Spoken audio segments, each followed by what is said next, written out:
Damn, I'm mad. My camera did that shit, man. Welcome back to An Athlete's Journey. I'm your host, Travis Reed.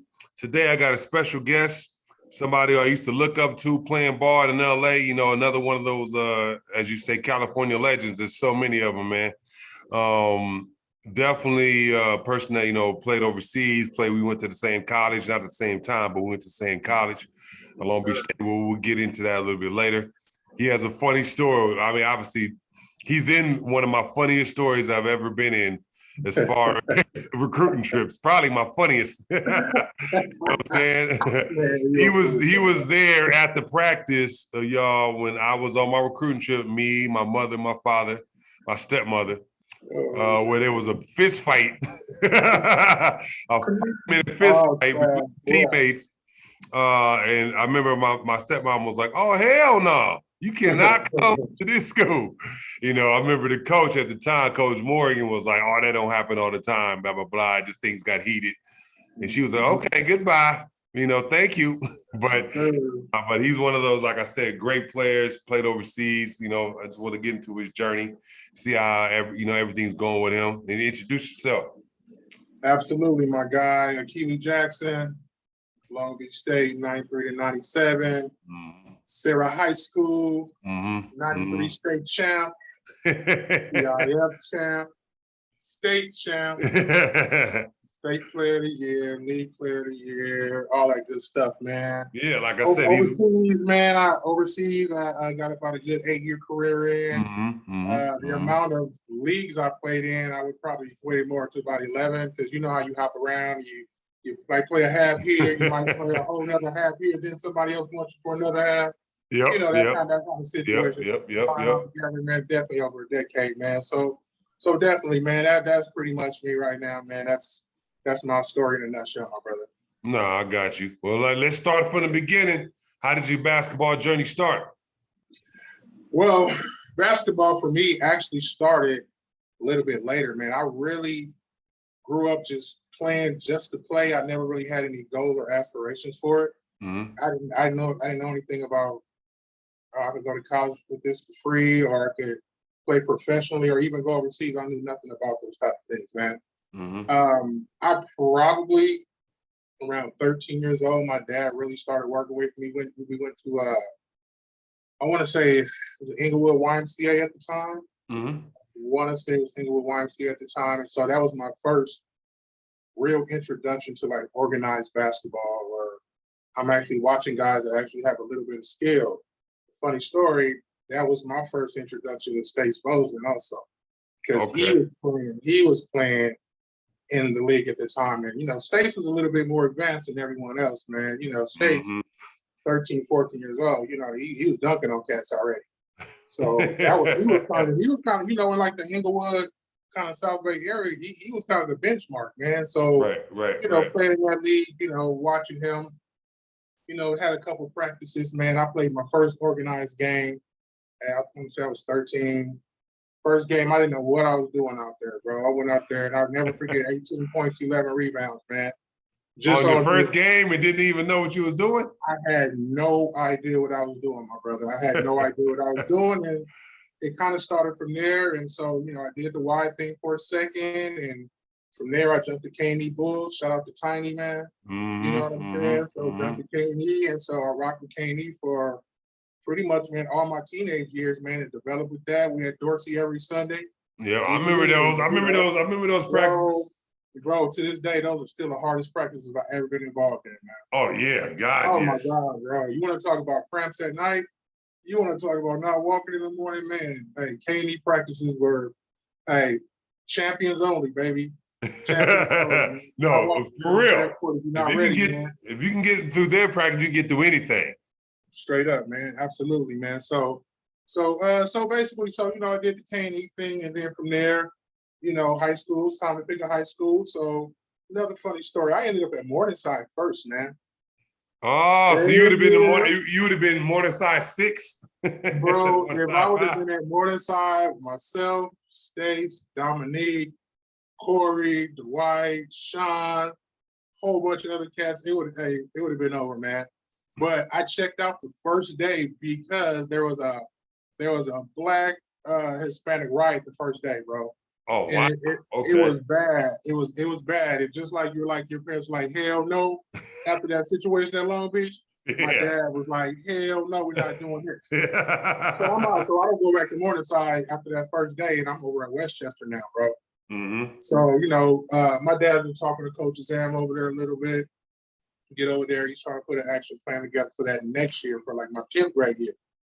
So I get over there ninth grade. You know what Westchester's about, man. They got the most beautiful girls in the world. You know how it is, man. Yeah. I get over there, bro. Basketball is kind of like second to anything I'm thinking about, man, because they're just everywhere, bro. My grades started suffering a little bit because I'm chasing them, man. And then Yep. Yep. Pops made an executive decision again. Mm-hmm. He said, you need something a little bit smaller and focused. And then that's when my boy, my guy, rest in peace, DeJuan Hurt, comes into the picture, man. You know what I'm saying? And he talks to me, talks to Pops. He's like, smaller school, focus on your education. You can focus on ball, and I think it'll be a good experience for you. And plus, maybe your boys are coming. Arthur Tate, Michael Boyd. Mm-hmm. You know what I mean? Those are my guys. We all rocked the K&E together since like 12, 13 years old, up until this high school point. And so, we all hit up at Sarah, myself, Mike Boyd, Arte, Rashawn Sheehy. Oh man, yeah. I remember that team. Avenue. That team was insane. I was like, this is a Catholic school team? I remember junior high, I was in CYO League at St. Francis Cabrini. So we used to play all our games up at Sarah. Yeah. You know what I'm saying? I used to be like, man, Sarah real. And their gym is nice, everything. Yeah, we were some youngsters then, man, but that was a real journey for us, man. Like honestly, like we really like winning everything our senior year, dude. That wasn't just like one of those things. We had to suffer first, bro. Our 10th grade year, we took a lot of L's. We played manual arts in our building when they had Kevin Bill. Dwayne Bradbury, them City champs. And all those cats, bro. And all the dudes was, man, I'm surprised our rim didn't come down, bro.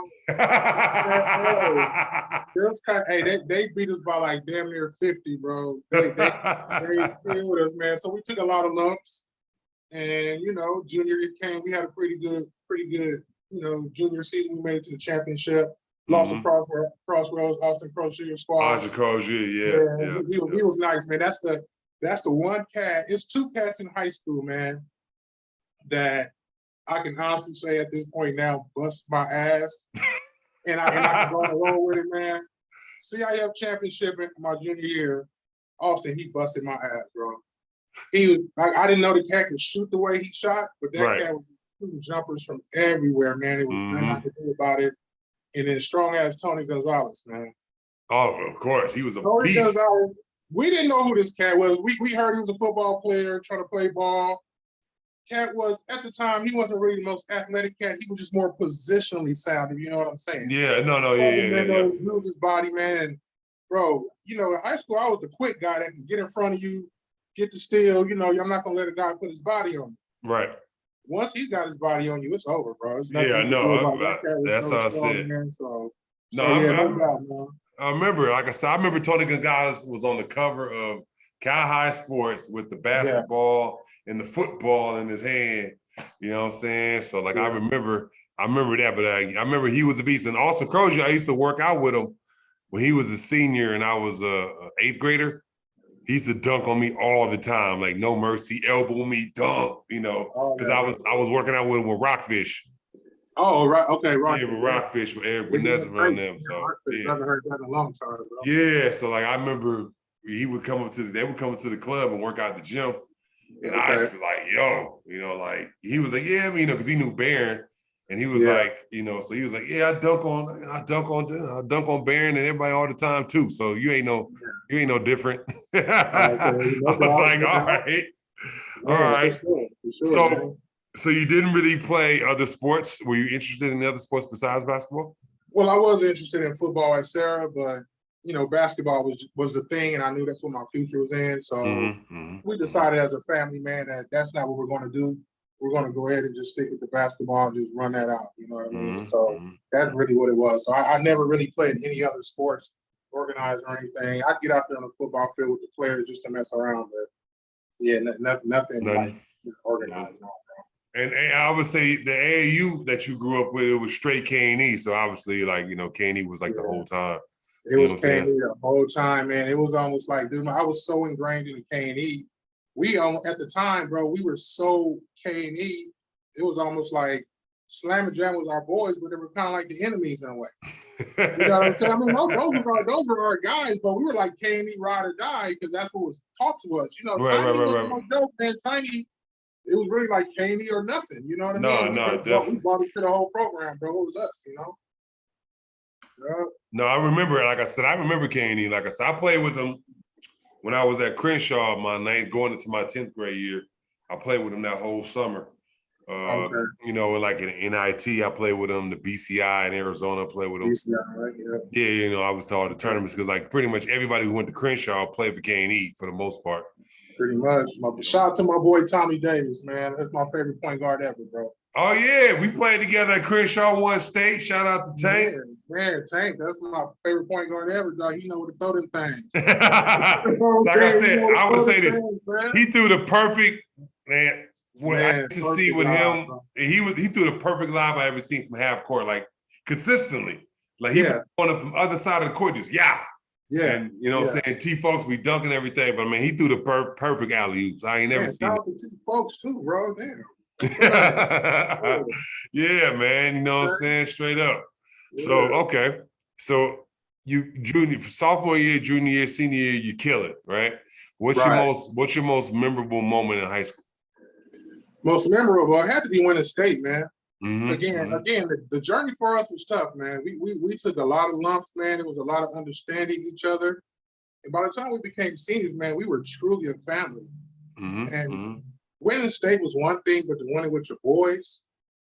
And this is something that we've only seen in magazines coming up, like state championship. That wasn't real to us. Yeah. We're actually in a position like we win.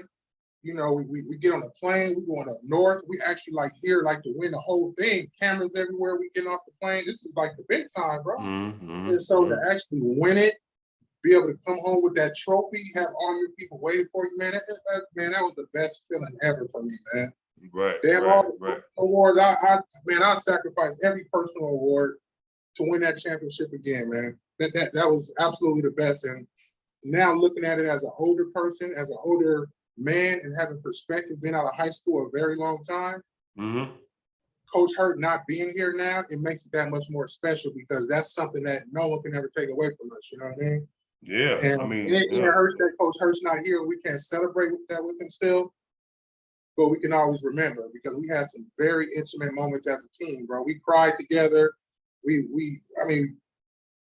Bro, you would have to be there to see it, man. We've had some real special moments, so definitely would have to be that, man.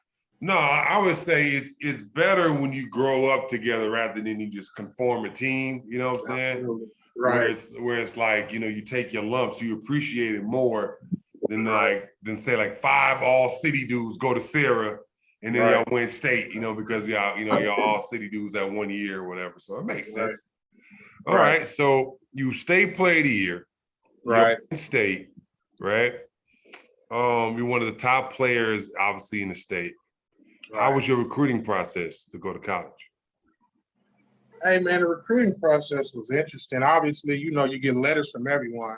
Mm-hmm. Everyone's going to send you letters, man. But, it gets to the point where who really is all in for you. So for me, man, a lot of the Pac-10 schools, it was Pac-10 at the time, they were inquiring. Obviously, the Big West schools, some Big East schools. So for me, from the 9th grade, Long Beach State was the first. They were the first school to recruit me, man. Like they went hard for my freshman year. I didn't even play at Westchester, bro, and I was getting a boatload of letters at Westchester. Okay. I would have to go to the coach's office, and I'm picking up letters like every day. It was crazy. So it started with that. UNLV, they got on me pretty tough, And this is at the time, this is the legend of Larry Johnson, Stacey Augman. Oh, so UNLV is still that brand at the time. Yep. So I went out there. J.R. Ryder was my guy. Shout out to J.R. Ryder. You know what I'm saying? Right, Hey, right. That's cool. I'm gonna leave those stories alone right now, man. But yeah, shout out to J.R. man. Hey, UNLV was lit. So yeah, so like Long Beach, UNLV, man.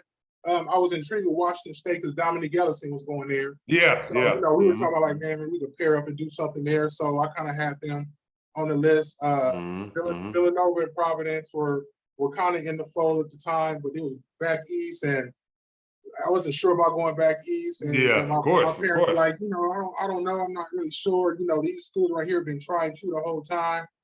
So I started thinking, more West Coast with it. I went ahead and signed with Long Beach State. I signed early with Long Beach State.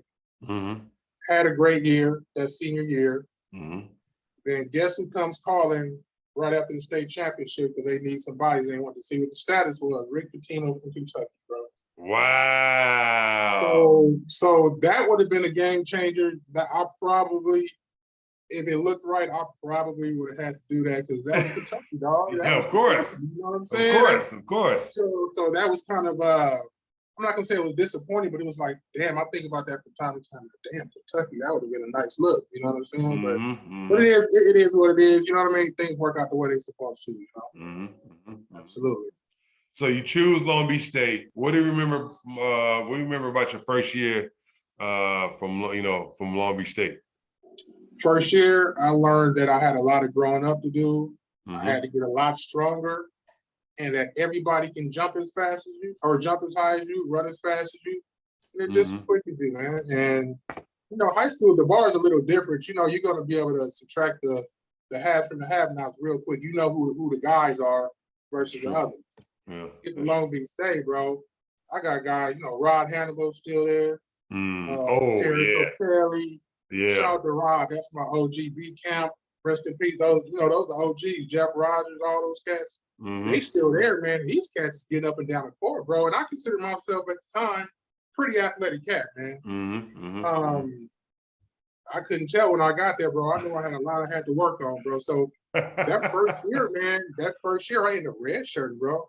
Okay. I redshirted my first year because I had TOK in front of me. I had Mike Atkinson in front of me. So, it was some guys that were kind of there. And so we thought it might be a good decision because coming to that next year, I'd be able to come and start, which I ended up doing. You know what I mean? But I learned a lot, got stronger, learned the game.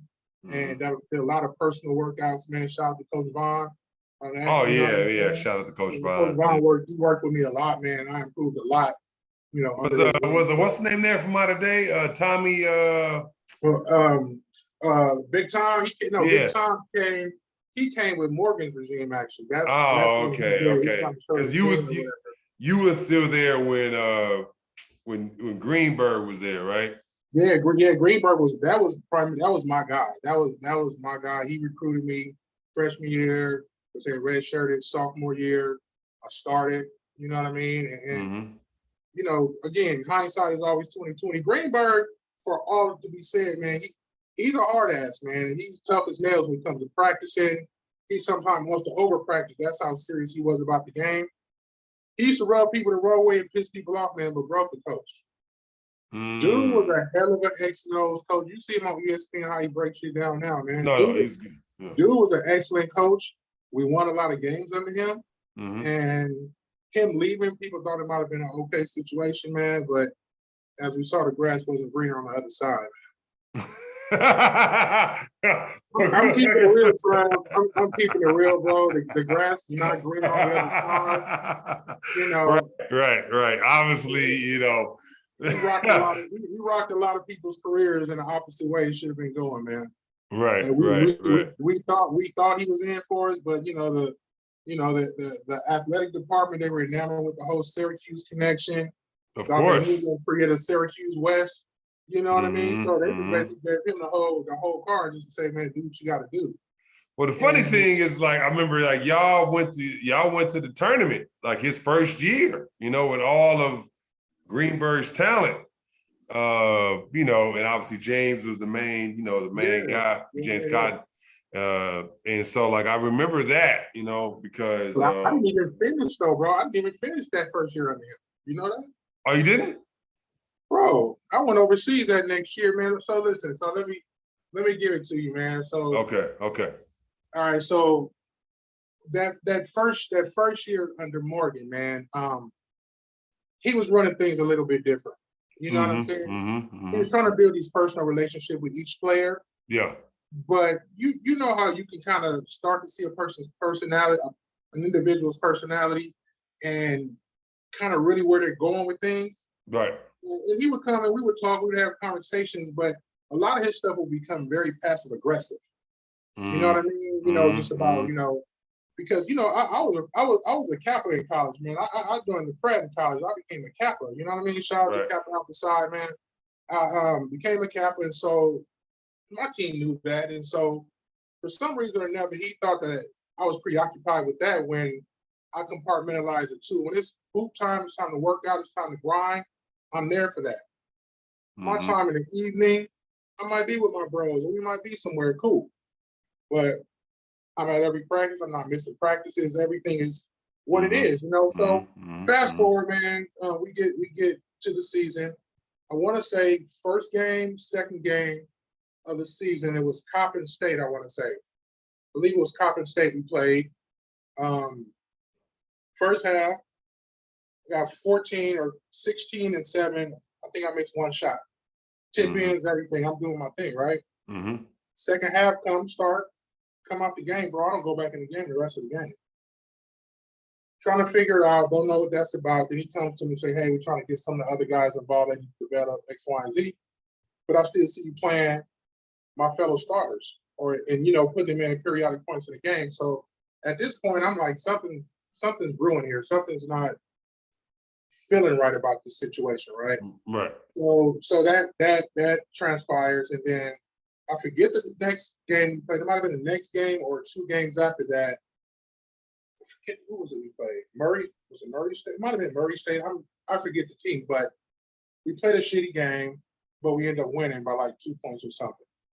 So he called us back after the game, said, I want you guys back here at midnight for a meeting. I guess he just wanted to get at us or whatever. So I go out and get something. We had one of those. But go Yeah, ahead. oh yeah. That's what he does, man. So I go out and get something to eat. He wants us back by 12. And by the time I get right back in front of the pyramid, it is exactly 12. I'm not going to front. It's like 12. So getting into the pyramid to the joint is probably like 12:01. Right. As soon as I walk in, my teammates are in there, and his first thing he says, where the F you been? My bad, coach. It's 12. Man, he getting at me bad. Like, not on some coach to player, but on some personal. He's like getting kind of aggressive with me. Right. I sit down at the locker, and he's like basically cussing at me on some next level, like kind of disrespectful shit, And so I'm like, Coach, man, you ain't got to get at me like that. You're not my dad, man. You can be respectful and get at me, as a coach. Dude, nothing else was said after that. All he said was, get your shit, you're done.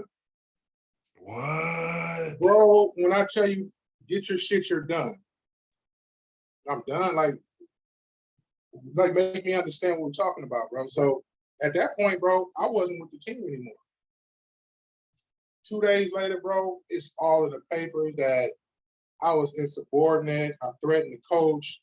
All these different BS stories are coming out. I'm like, what the just happened here? Right. What's going on? Like, no one ever asked me anything about anything. Athletic department hasn't come to me to ask me any questions. They're going with his version of the story, bro. So for about a good 5 or 6 months, dude, my name was terrible, bro. I was getting thrown through the mud. Right. I heard I was bringing a gun to the locker room. All kind of stories were coming out. It was like a real bad experience for me, bro. Right. And so all of a sudden, who was it? Was it my dad? It was my dad or someone. I got a call that said I could be reinstated to the team if I gave a personal apology in front of the team to Wayne Morgan. At that point, bro, at that point, I said no. I said nah, bro, because it became about principle then. Because we can have a disagreement, bro. You know what I mean? But I know the difference between you correcting me as a coach and you getting at me personally.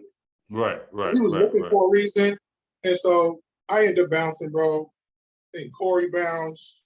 I think Marcus finished out, then he bounced. Mm-hmm. And it Mm-hmm. just turned into a whole nother situation because he's bringing his own recruits in from non-California places, Yeah, the he started South, bringing the the East Coast. recruits. Yeah, yeah, yeah, yeah. He started doing his thing, man, and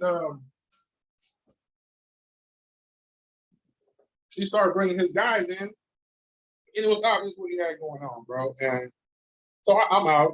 You know, I finished. I finished. No, I didn't. Actually, I didn't finish the school year out. I actually transferred to Cal Poly Pomona just because I needed to get away and clear my head, Mm-hmm. and I had to Mm-hmm. go work out and do my thing. So essentially, it was a paid vacation. You know what I'm saying, bro? No, I got you. You I know what I'm got saying? And I you. went Yeah. up there. I knew I wasn't gonna really play for the school. I would just have my intention of going overseas, but I knew I had some stuff I needed to work on. Right, You know what I'm right, saying? right, right, So right, right, basically, right. I took all of that was 19. This was 97. So I took all of 97, basically work on my game, get it in the summer league. I'm up at West LA. You know what I mean? Just Mm-hmm. grinding it out. So Mm-hmm. I'm already targeted. 98 is when I'm about to get mine on because I want to be ready. Once I go, I'm not coming back pretty much. Right, right, right, And right, right. so, yeah, so that summer, so the summer of 98, I connected with a few agents. I never signed with anybody, but I just, you know how, well, I don't know what your experience was, but I met some good guys and I had certain agreements in place without actually signing paperwork with guys. Okay, I okay. mean, so Yeah, I no. had, When so I had, I was hooping, like if you didn't get me a job, I wasn't gonna sign with you. The only people that signed was people who got me a job. You know what I'm saying? yeah, no doubt, but I never wanted to be under an agent's wing at all. I was like, I always stood on my business really good. You know what I mean? So like you just said, you can give me this gig, I'm gonna chip you off and make sure you're good. So I had this cat I was dealing with from Florida, man. He got me a cool little gig. It was in Nice, France. And 3 days before I was supposed to leave, I don't know. Do you remember Curtis Clark? I heard of him. I don't know him the per, you know, I don't know him, but I heard of Curtis him though. Clark, you Yeah. remember Rod from Say No, Big Rod? Yeah, yeah, yeah, yeah. So he used to always be with Rod. He used to always be with Rod all the time. He wore glasses.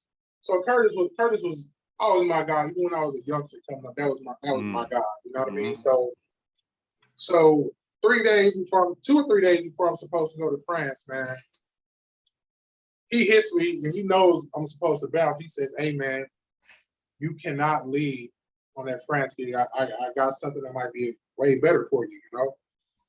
And I'm like, what's good? I'm trying to get my foot in the door. It don't matter, you know what I mean? This is my first gig, so you know, your first gig, you just trying to get in so you can make it Yep. happen Yeah, and go yeah, from for there. sure. You know, you For sure. hungry, you know. Yep. So I'm like, this is guaranteed. What you talking about is not guaranteed. He says, man, show up, do what you do. I know what kind of players you're looking for. It was a Korean basketball league. And the tournament was at Crenshaw High School. Okay. So, you know, I'm there, Stace Bozeman, Big Warren Rose Green from UNLV, a couple other guys from UNLV. It was a couple guys that you know too, man. This was so long ago, man. I can't remember. But it was who's who from, oh shit, he here too. So anyway, it was a 3-day tournament. Nothing but hooping, dog. Just hooping 3 days straight, dog. All day hooping.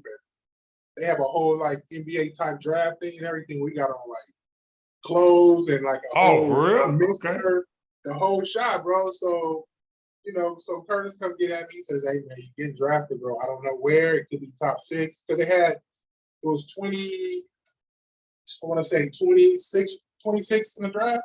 Yeah. Something like that, like 26 players in the draft. And I get drafted 11.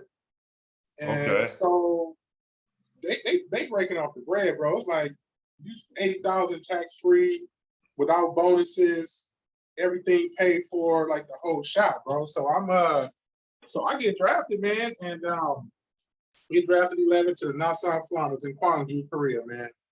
I'm hyped up. I'm crying a little bit going home, bro, because it's like a dream can come true because the money's guaranteed. Okay. It's like it's guaranteed. Like they weren't on that. Oh, we don't like how he's playing. Cut him, bring the next guy in. You know how some countries can be. Oh man. Yeah, No, the no, worst. no, Yeah. no, Yeah, bro. Here, you sign that contract, you there, and that's what it is. right. You know what I'm saying? So Warren Rosegreen from UNLV was my teammate out there. My boy, shout out Stace Bozeman, he was out there. He got drafted out there. I think he went like number 5 in the draft or something like that. He played for the Daewoo team out there. And so life had kind of became full circle when we actually got out there because my first game of the season was against Stace. And we like, damn, dog, we here. You know what I'm saying? We grew up battling against each other, and here we are, here. You know what I'm saying? And Yep, yep, so yep. yeah, I mean, Korea, man. Korea was like that was the greatest experience ever, man. I loved it there, man. The people were great, treated us so well there, man. So it was definitely a great experience. Oh, got you, man. That Eric said, like that's heckin' cool because you figure you getting all this money guaranteed, they paying for Yeah, everything, and yeah, that's like a great thing. But I want to rewind something right quick. Because I had a yeah, couple questions I forgot to ask you. yeah. Obviously going through everything that you went through in college, what would you say your greatest? I feel like I know what your greatest failure was in college, but what would you say your greatest triumph was in college? Um, just knowing that I belong, man. Mm-hmm. Just Mm-hmm. knowing that I belong. You put in the work and your body develops, you learn the game, and you start to see it on the court. Mm-hmm. Mm-hmm. Every ESPN game we had, I killed.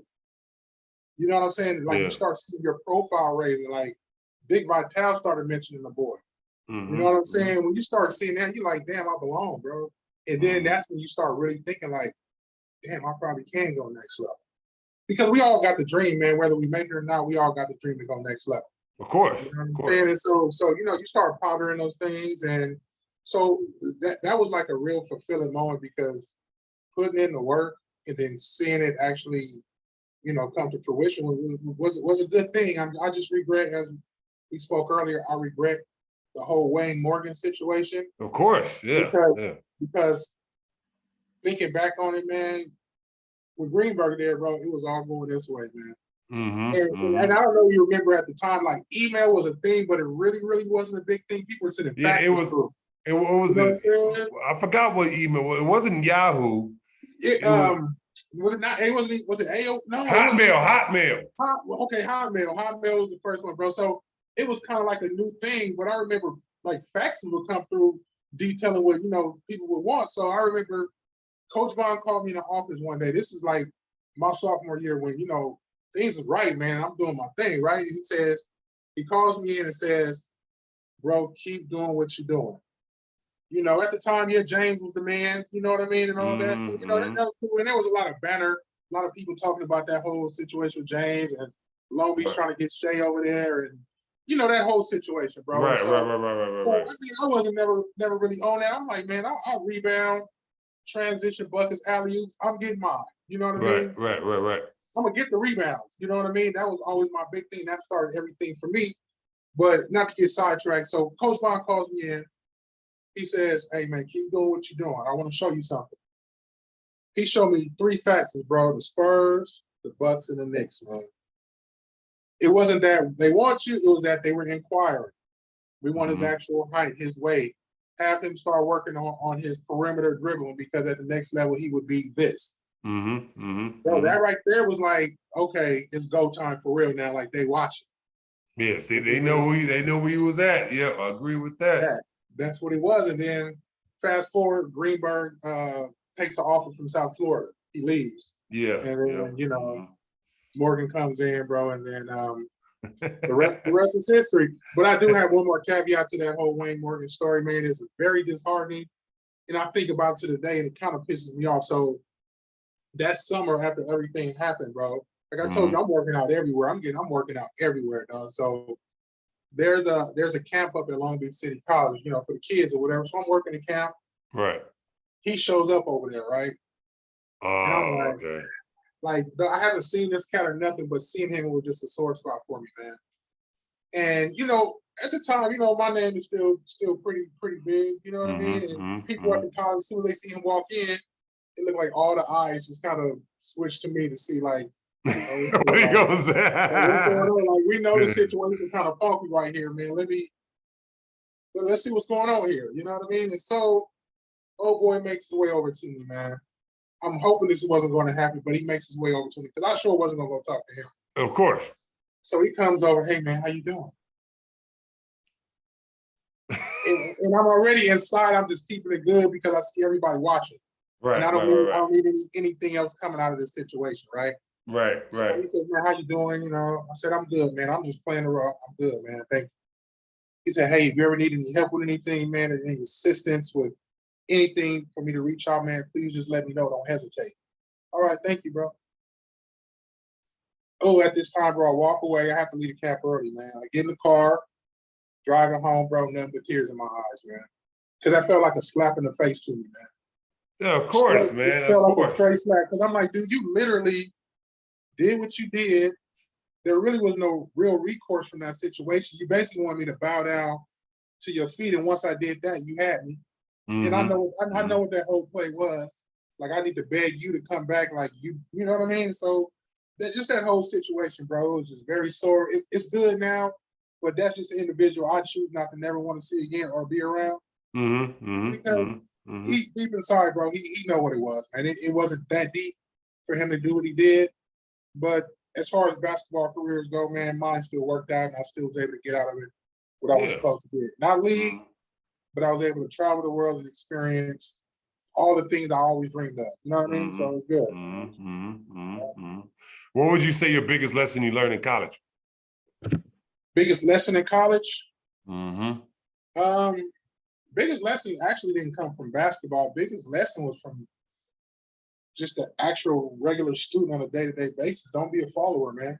Yeah, that makes sense. Hey, man, you know what it is. There's a lot of wild folks in college doing a lot of wild stuff, man. You know what it was, man. Yeah. You remember how the dorms were set up. You know, you got your room, your roommate. Yeah. Within that little cubicle, you got another room with another roommate. It's all set up like that. So my first year, Everett Ratliff and I were roommates. And so we had these two crazy cats that was next door to us, bro. They every drug under the sun, drinking every night. They go to class in the morning with sunglasses on. They upper class, right? But don't was nothing but a party, man. So they used to have a lot of way out stuff going on, and we used to see them doing a lot of way out stuff. They offered us stuff before, but that wasn't our vibe. You know what I mean? Right. He and his roommate, man, they were, yeah. Just don't be a follower, man, because it will lead to destruction. No, I agree with you on that. I only stayed in the dorms for a year. When I transferred from UCLA, I only stayed in the dorms for like that year. And then I moved out. My mom had a spot in Long Beach. I was like, all right, cool. She moved to LA. I took over her spot. So the next 2 years I was in that spot. Yeah. You know what I'm saying? So I get that. So you're overseas, you're making great money in Korea. What was the next year? Did you re-sign with them? Well, no, I didn't go back to Korea because Korea had this thing. There was only one guy, that went back. Well, he actually been there for like 3 years already, man. Okay. Bro was about 6'4". He was at the time he was like 30-something already, man. And he was about 6'4", couldn't jump, man, but his game was just effective over there. Because over there, man, they like to get up and down really fast. They don't like that set up half court, run an offense. Once that ball is taken out of bounds, they want that ball being thrown up the court to try to score within like 3 seconds type stuff, man. And he learned their game to perfection. They kept bringing him back. And they like to recycle new players every year for whatever reason. You know what I mean? So going back is kind of difficult. So after that year, I came back. And I decided to stay for a few months, and I played in the International Basketball Association. Man, I played with the Montana Rim Rockers because I was trying to get that whole NBA. Oh, you using IBA? Was it IBA? IBA. Yeah, IBA, one of the two. Yeah. One of the two, but I was in Montana. I was in Montana, man, for about 5 months because. It was still the whole D-League thing was going on. And, I was just going to take my last little crack at that, just to see what it was, try to put some numbers. And that was a cool experience, man, but it wasn't really a lot of bread in it. You know what I mean? So I remember. After playing in Korea, bro, I still have a little stash or whatever. We're just like, nah, this ain't it, man. So then after that, I play summer pro leagues, but then that next summer I go to Cyprus. Which is right off the breeze over there. Oh no, I've been there. Man, beautiful, right? Yeah, super beautiful. They had the FIBA Cup All-Star game there. Oh, when you were there? Oh, really? Yeah, they had FIBA Cup. I was over there for like a week. A couple of days. But yeah, they put the FIBA Cup All-Star game in Cyprus, and all the dudes, from all over. Marcus All was one of the All-Stars. Oh, okay. Yeah, like a bunch of a couple of NBA Khalid Al-Amin Americans, they had some dudes, Right. Okay, Yeah. so I was out there. So I went out there. I was in Nicosia, man. I was out there a year. Then I was down in Limassol for a year. Then I went out to Latakia, which is like their beach town. I was out there. I played some months out there. So all in all, probably about 2.5 years Okay, so playing in in Cyprus. Cyprus. Cyprus Yeah, is beautiful, man. Beautiful, man, like beach, Cyprus beach is city. beautiful. I think I tried out for a team out there, you know what I'm saying? I didn't make Yeah, it, but like I remember I was like, damn, niggas like, yeah, you go to the beach every day. That was in the yeah, city. I remember that. It was beautiful. It was beautiful. Great food, nice people, a lot of culture. Yeah, it was nice, man. Great experience out there. That's actually where I met my wife, well, now ex-wife, but that's where I met her. You know what I'm saying? And two of my kids actually have dual citizenship there, so we'll see. Okay, that's cool. Hey, you know what I'm saying? We'll see what happens. Yeah. I would say like, you know, you play, that's about 4 or 5 years of, you know, hooping. Based on like your experience, what would be your advice for like the next generation, like the next Akeli Jackson? What would you tell them? You know, As far as as far as ball, you know, like overseas ball, that whole life thing. well, as far as the overseas thing, man, that's an easy one, man. So what a lot of people don't realize as far as the overseas thing goes, man, you gotta take care of your bread, dog. Yes. Yeah. You don't realize, man, that you're 6 months on, you're 6 months off, or sometimes even longer. It depends on if you can't find a gig. You know what I'm saying? So you might come home with $60,000, $70,000, but you better make that work until you get your next gig. That means especially if you're coming back to the States, you gotta house yourself. You gotta be able to get around. You gotta take care of yourself. All these things start to add up. Yeah, you're right. I came home, bro. When I came home from Korea, bro, I cleared 100 easy. What would you spend? No, literally, dude, they were sending, dude, they had it set up so nice, bro, where you didn't have to get your bread and go to the bank. Dude, they were like, how much do you want to keep? How much do you want to send home? Done, just like that. Oh, wow. Okay. Bro, and by the last month, by the time playoffs came, the tournaments, because you had your base salary, but then you also have all these bonuses. You win this game, you win these tournament games, you win these playoff games, 500 extra, 750 extra, 200 extra. That stuff adds up, man. And so, you know, you're not paying for anything out there. So, you know, coming home, bro, I came home 21 years old, 100K in the bank. Well, I never had that kind of money, bro. I go buy a Land Cruiser. I throw some parties. I'm tricking a little bit. You know how it is. You live in an athlete life. You know what I mean? Your first kid, you live in an athlete's life. You know what I'm saying? By the end of that summer, dog, that 100 was close to about 54.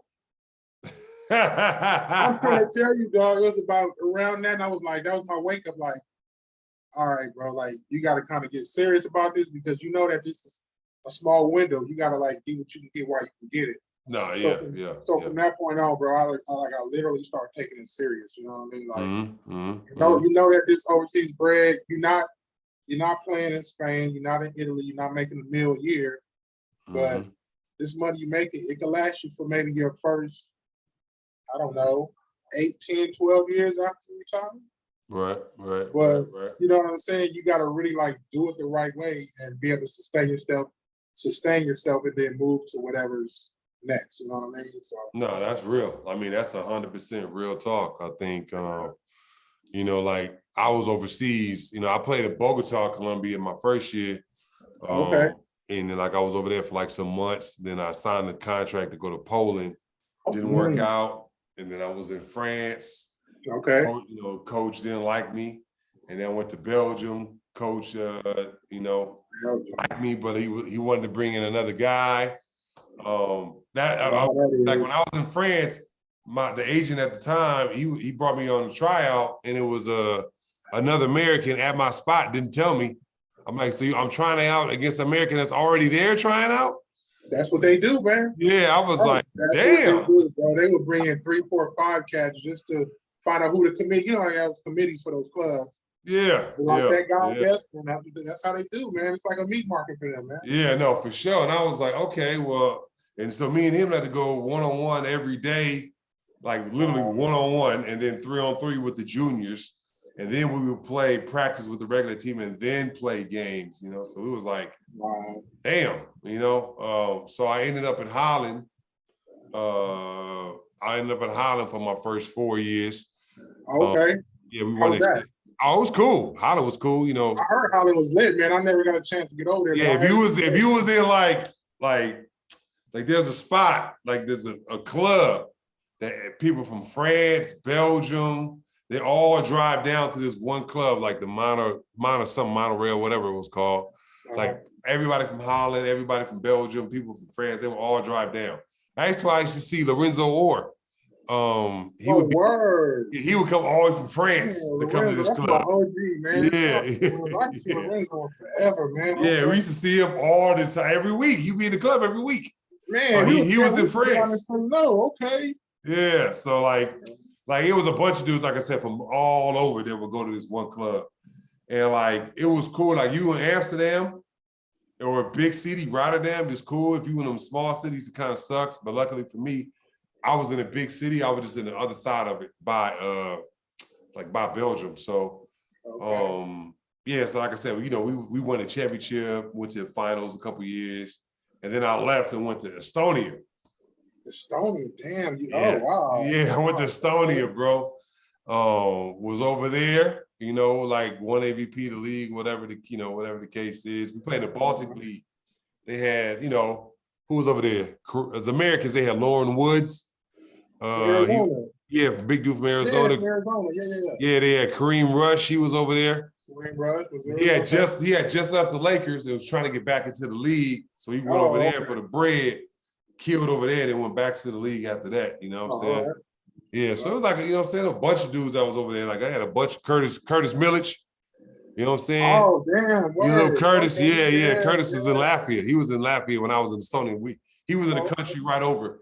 Him and AJ Bramlett from Arizona. They was on the same team for a couple of years. Oh, okay. That's Yeah. So, and after that, I finished up in Australia.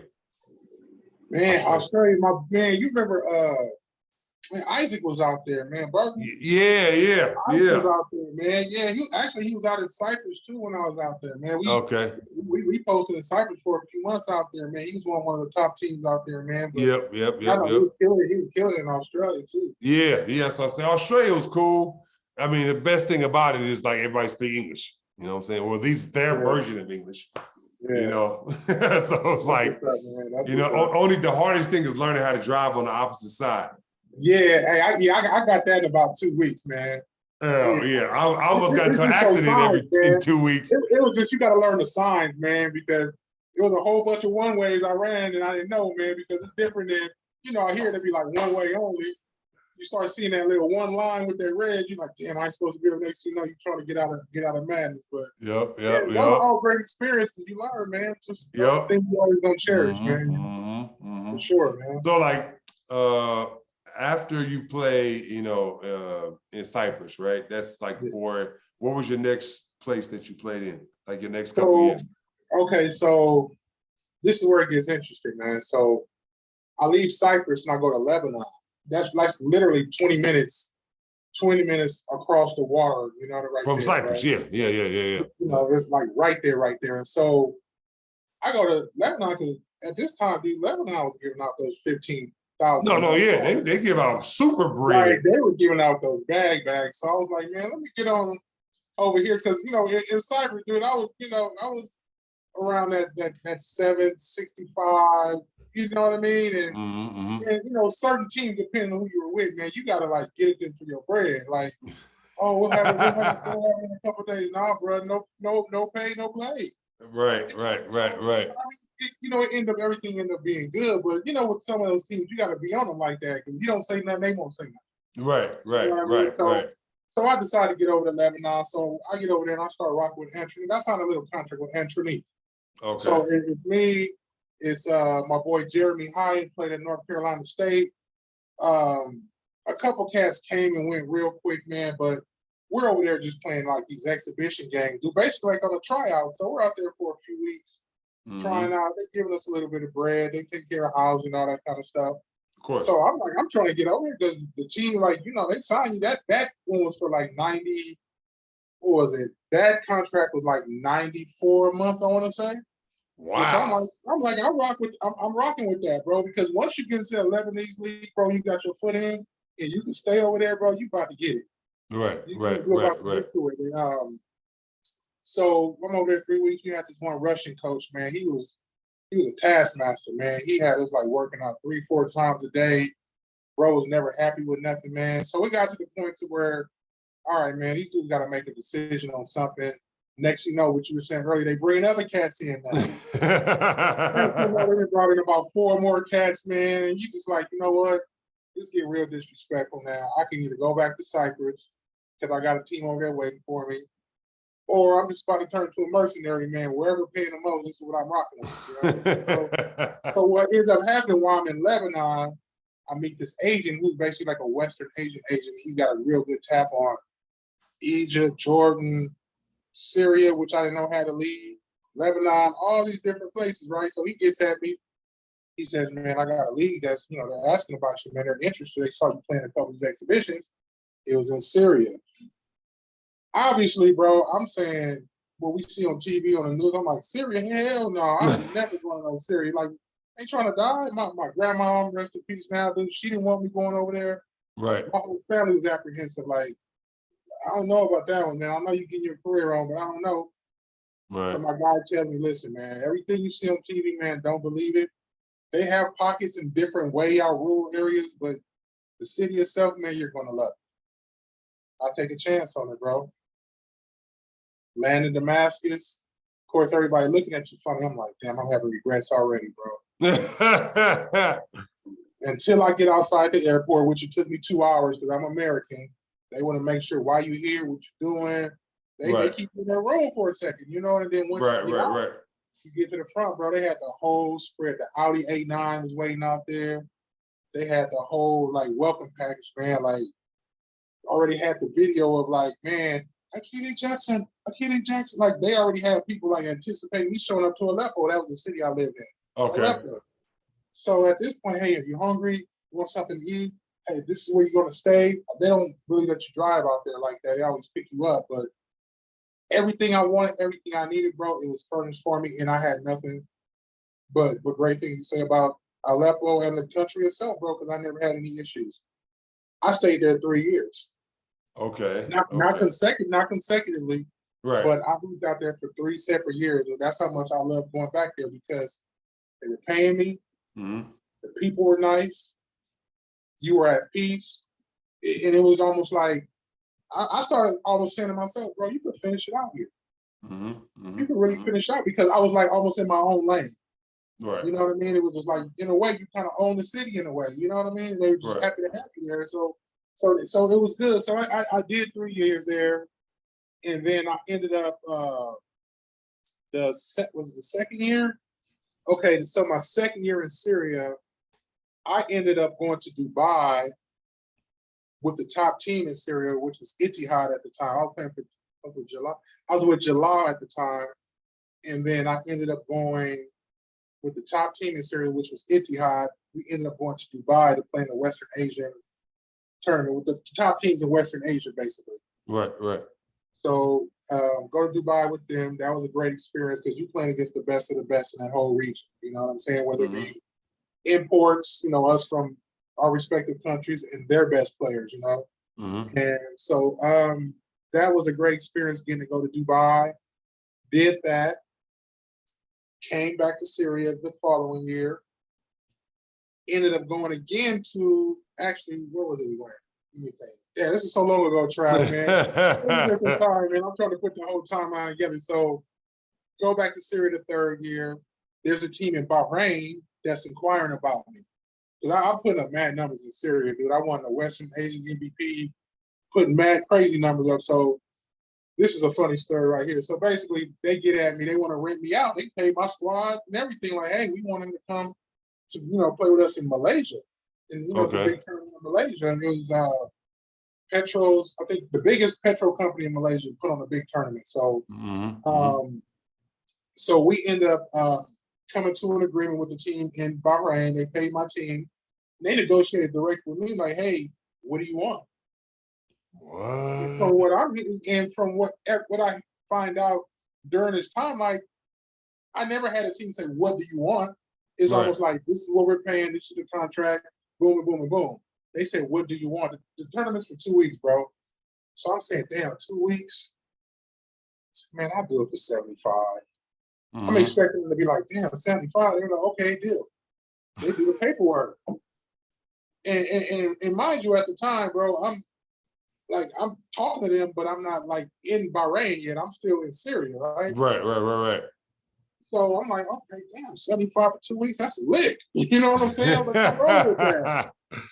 And then, so my boy, you remember Big Corey Lewis from Fresno State? Yeah, yep.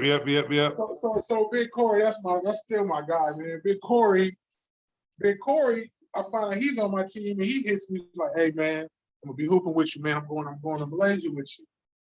I said, "Man," "what you get?" I said, "They giving that brand away. What you get?" He said, "I got 16." I said, "Ooh." So I'm feeling like a dumbass now, Trav. He said he got 16? You got 16 racks for it, dog. Like 16. Oh. So I said, damn, they got bread. Like, so Okay. I'm rethinking the whole situation now. Like, okay, they got money specifically allotted for this tournament for their imports. So, I got to go back to the table. I was like, hey, I said, listen, man, I need to renegotiate this thing, man. I said, I may not be able to go. I'm basically like, I need to renegotiate or I'm not going. And they were just said, like, we need you here. Like, so we need to renegotiate, man. So I renegotiated. I asked for 16. I asked for 12 and I got 12. Okay. I didn't want to be that dude, you know what I'm saying? Yeah, of course. You don't want to be like, oh, I heard he got 16. I want 16. Yeah. You gotta play the game over there too, man, because you don't want your reputation can like go viral real quick over there. Right. Especially in one particular region. You know what I mean? It can go viral real quick. So I asked for 12, got 12. We go over to Bahrain. We practice a few days, then we fly over to Malaysia. I keep running to Stace Bozeman's ass. I keep going into this fool, man. And so him and Chris Johnson on the same squad, man. Yeah, okay. Hey, man, Chris, me and Chris play in the same league too. I didn't even get to that one yet. That's a whole nother one. But so we in Malaysia, and I see Stace. I'm like, dog, we still here. Like, we doing it. And Chris, that we're just California right here. Like, I'm just happy to see my brothers, you know what I mean, next level in it. You know what I mean? And, right. And so at this time, Trav, your boy ain't just no inside player no more. Right. I got a handle on me. I got a 3 on me. I'm penetrating on, like, I'm getting that whole package in on cats now. You know what I mean? Right. Dame Star, who guarded me for the Stace ass. He said, bro, he said, I see your game is developed. I see you got that jumper, but you still ain't getting up the court on. Stace to talking stuff. Yeah, of course. First 2 plays, he got me. Cookies twice in a row, boy. I said, all right, bro. I said, you know what, respect. I said, I ain't gonna even do that. I get to my guard, I'm posting cats up there. And I said, I'm gonna take you to the post, man. 3 in a row. Then Chris Johnson asked take over. He made probably about 8 threes, it looked like, in a row, man. I knew Chris had a nice touch, man. I don't know what that boy did. That boy jumper. My whole time overseas, bro, I might have seen that dude probably miss like 4 or 5 jumpers, man. That dude was so water, man.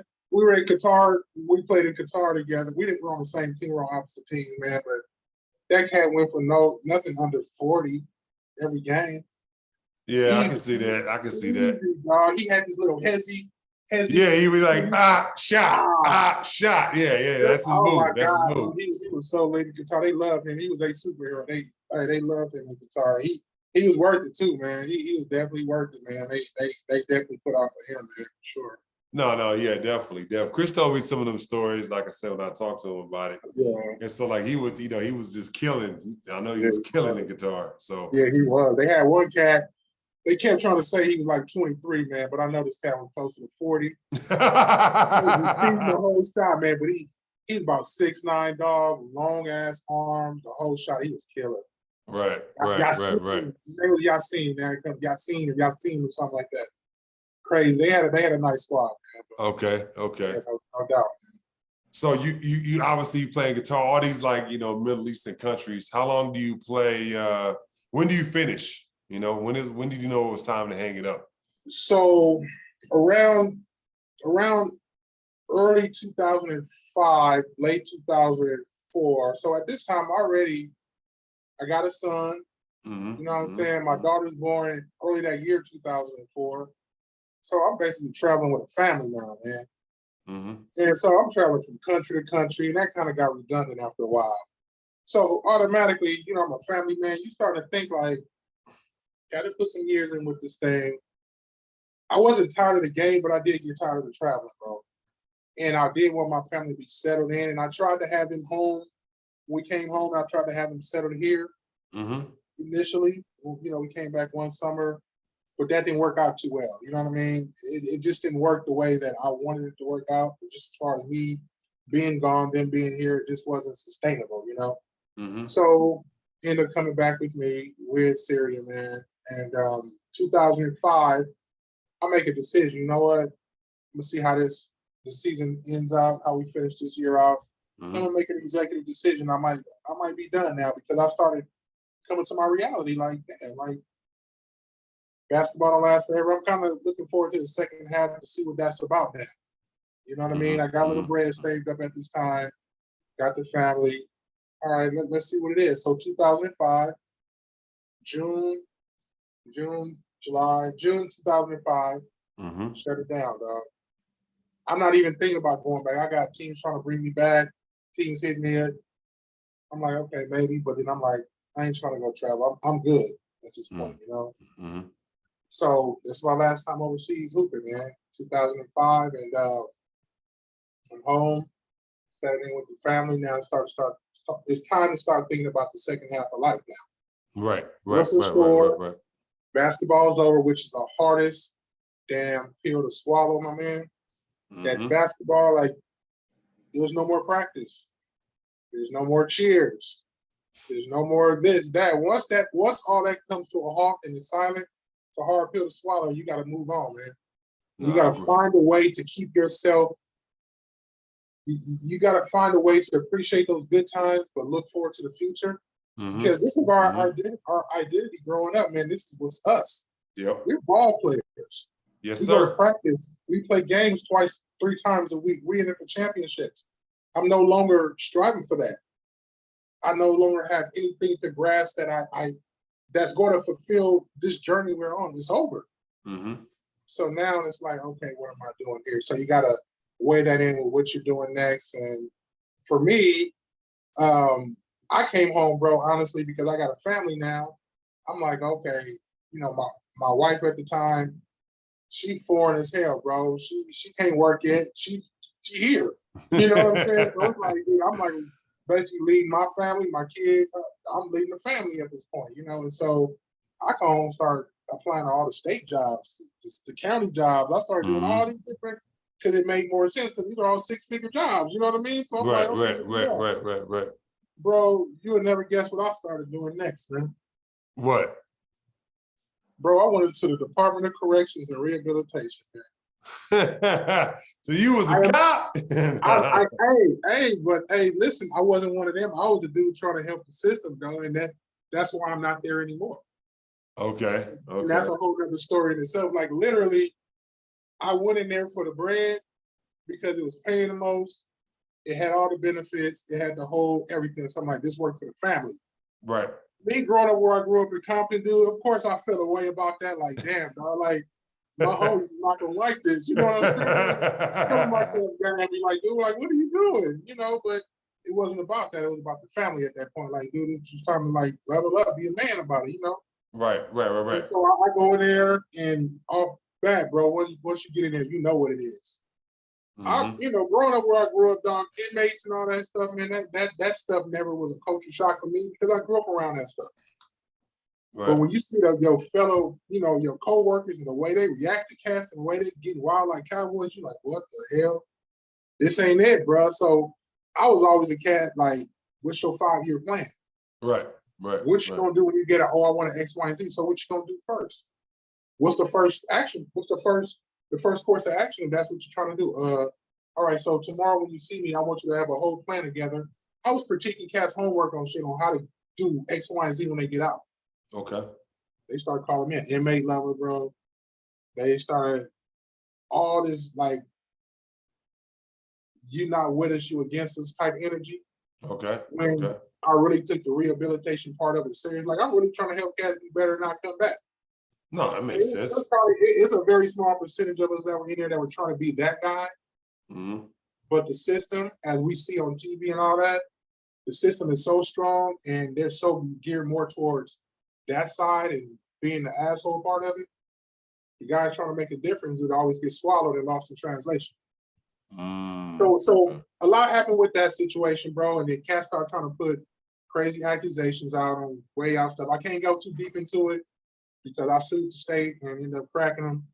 And you know what I mean? Got my pension up out of and all that. So I can't go too far in detail. Everything because I ain't trying to have them cats coming back. You know what I'm saying? But long story short, bro, is it is a lot of cats there in the system, in these systems trying to do the right thing. You just never see them. Okay. You'll never see the good ones trying to make a difference because the system's too toxic as a whole. You know what I mean? So long story short, bro, 4 years ago, I retired from that. You know what I'm saying? Finished with that whole lawsuit with them, finished with them.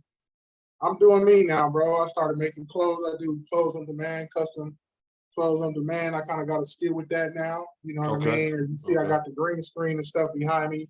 I got some little setup, man. I'm working on my Jack on location situation, man, where I'll be doing these, traveling reviews and food reviews and sports reviews and commentary. So I'm building that right now. And so that's really where I am because I got every day to myself now, bro. So it's a blessing, but at the same time, it was a lot that I went through to get to this point, but I'm here. And perspective is a mother, my brother. Yeah, I agree with you on that. You know what I mean? So yeah. So that's me in a nutshell, Trav. That's where I'm at with things, man. No, that's cool, man. Would you say like your transition was like hard after the basketball? You said it was real hard after the basketball was over, right? Absolutely, bro. Once basketball finished, I couldn't really watch basketball. I couldn't watch NBA, college. I didn't want to even watch it because it was too painful because I identified with it for too long. Yeah, that makes sense. Literally, everything you did was surrounded around basketball. You practicing all week and playing games. That's what it was. Summertime, you hooping at the crib. You at the college hooping. You working on your game. That's what it was. And then once that's over, it's like, damn, what do I do? What's my day to day? Like it really is like a weird feeling. But then as time goes on, you make peace with it, man. And you just appreciate the good times. Like I appreciate being able to travel the world, bro. To travel the world, to have all these different experiences, and be introduced to all these different cultures. I'll never forget these things ever in my life to the day I go into that coffin, bro. I'm gonna remember these times and I'm gonna smile on them because these are experiences that are mutually exclusive to every ball player, man. No, I agree with you on that. You know what I mean? We were able to actually do that, and I'm thankful for it, man. And I have no regrets, bro, from the college situation to overseas to retiring. I have no regrets on any of it, man. I'm thankful for every experience. All right.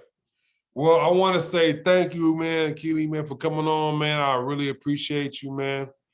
Like I said, you one of the, like I said, California legends. I always felt because I was like, he did something that Sarah don't do. Sarah takes state in football. Hey, no Sarah blasphemy. No Sarah blasphemy. Sarah takes state in football, not so much in basketball. So he's one of those OGs that did it. So we got one last question, bro. Yes, sir. Pretty much, at some point in your career, we all go through low points in our, career or life, overseas or back home. How did you get out of that low point? Did you have help, or did you turn to God, or did you just, do it by yourself, or with help? It was just time, man. It just took time, honestly. Mm-hmm. I was hard on myself, kind of second guessing, damn, I retired prematurely. Should I, kept going. But then as time goes, you kind of get your answer, man. And so for me, I think I talked to one of my younger brothers about it, man, and he told me, I looked up to you, bro. I used to always, that's my big brother. You know what I mean? Like you look at situations like that, and he says you did it all. Mm-hmm. You can't accomplish anything else. So when you look at it from that perspective, you say, damn, you really did kind of do it all. Besides getting to the league, you really did do it all, man. Right. No, And definitely. when you hear those type of affirmations, it starts to make you good with the whole process. Mm. You know what I mean? And as time goes on, you think about it, but the impact on you isn't as much. You know what I'm saying? So, I'm good with it. I just reflect now, and I'm good with it. So it just takes time. And to any guys that are kind of struggling with the whole retirement thing, fresh in retirement, basketball's done. What's next, man? You just got to take your time. You'll find different interests, but you got to be outside to find those interests. You got to talk to different people, not just Black or white or Latino. You got to talk to all people to find out what your, what your thing is, because you got a thing. You just gotta discover it, and sometimes people don't. But my boy Trav's doing it right now. He's about to be the biggest podcast king in the world. That's what we're starting off. I hope so. That's the goal, my bro. That's the goal. You know what I'm saying? Sure. All day. You know what I'm saying? So, like I said, thank you, Akeli, man. I appreciate you coming on, bro. Any shout out your business, where they can find you, and where they can see you on Facebook and all that stuff. All right. Well, Facebook, Akeli Jackson Senior. Just look for the red Kappa hat, man. That's me. Instagram, Jack to the Rack, JACK, the number 2, the RACK. Same thing on Twitter. The clothing page is Patch Flirt, PATCHFLIRT. Patch Flirt on Instagram. We're revamping right now, so next month or so we're about to drop a whole bunch of new gear, drips. So y'all get ready for that. We'll have to make you a couple hoodies for the podcast too, Trav, man. I rock it, man. I was like, what you said, clothes, my eyes was like, oh. Hey, let's do it, man. Your boy know how to construct a couple things, man. So let's get it in, man. For sure, man. For sure, man. Let's get it in, for sure. Absolutely. All right. Like I said, thank you, Akeli. Appreciate you, man. Yes, You know what I'm saying? Like, this will be, coming soon on the Believe Network. Check it out. Also check out, Athlete's Journey. This will also be on YouTube as well. Please like, share, subscribe. You know what I'm saying? Trying to get them subscribers up for the show. Keep this. Y'all support the bro. Support the bro, man. Support is everything. Yeah, keep this thing going, man. Keep this thing coming up. So that's what pretty much you can follow me at Travis W. Reed on Instagram. That's REED, Travis W. Reed, and on Facebook, Travis W. Reed. And like I said, I post all my social media stuff on both those accounts. Like I said, we're on YouTube. The show is on YouTube, so you'll be able to see this show along with hear it on the Believe Network. So like I said, we got some things going. So we definitely got some merch coming for the show. Hopefully, what I'm saying, coming from Akeli, what I'm saying, get some merch going. Like I said, we got some of that too. And so like that way you can rock it too, so. Oh, man. Yeah. So, we got some things coming, so we're going to keep it going, man. Like I said, like, share, subscribe. We're going to keep this thing rolling. Peace.